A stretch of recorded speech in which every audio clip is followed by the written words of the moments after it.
අපගේ පරම පූජනීය ලොකු ස්වාමීන් වහන්සේගේ හිතේ තිබ්බ ශ්‍රද්ධාව අපේ වස්කඩුවේ නායක හාමුදුරුවෝ මතක් කළා වගේ ලොකු ස්වාමීන් වහන්සේගේ හිත ඇතුලේ පුදුම ලස්සනක් තියෙනවා.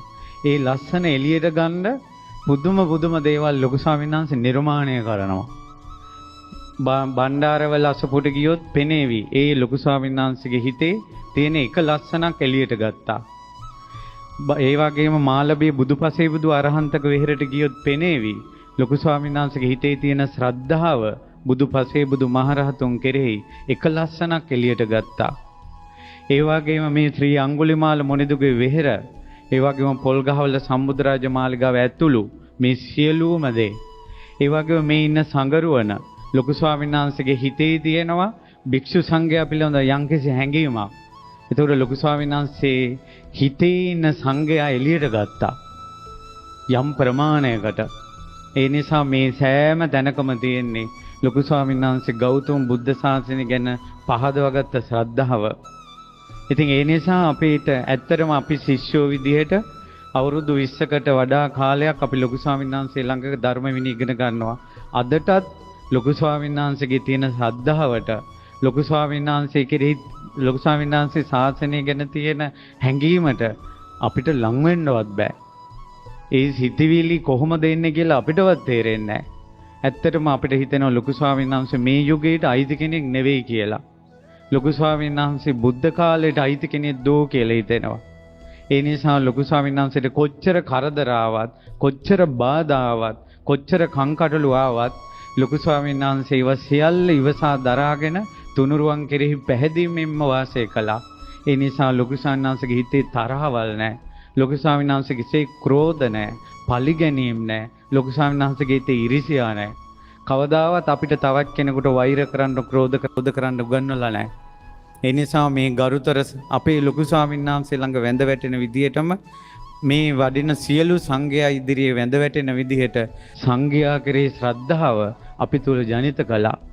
අපේ හිත තුල බුදුරජාණන් වහන්සේ ඒ වගේම රහතන් වහන්සේලා වඩා හින්දෙව්වා මිසක්කා කවදාවත් ලොකු ස්වාමීන් වහන්සේ අපේ හිත තුල තරහකාරයන් වඩා හින්දෙව්වේ නැහැ. අර හාමුදුරුවෝ මෙහෙමයි, මේ හාමුදුරුවෝ මෙහෙමයි, මට වෙච්ච දේවල් ඔයාලා මතක තියාගෙන ඉන්න ඕන. කවදාවත් ඒව අපිට කියලා නැහැ.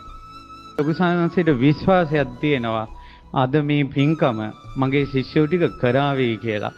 ලොකු ස්වාමීන් වහන්සේ අපි කෙරෙහි තිබූ විශ්වාසය කොච්චර දුරට අපිට රකින්න පුළුවන් වුණාද කියලා මට තේරෙන්නේ නැහැ.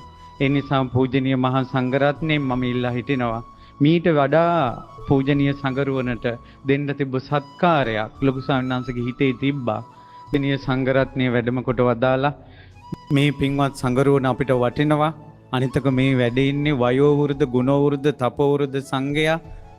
මේ දායක පින්වතුනුත් කල්පනා කරන්න ඕන සිවුරක එක දවසක්වත් රැඳෙනවා කියන එක ලේසි දෙයක් නෙවෙයි.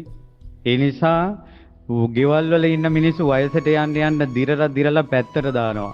ඒ වුණාට සංඝයා කියන්නේ හඳුන් රුකක් වගේ. දවසින් දවස සංඝයාගේ වටිනාකම වැඩි වෙනවා.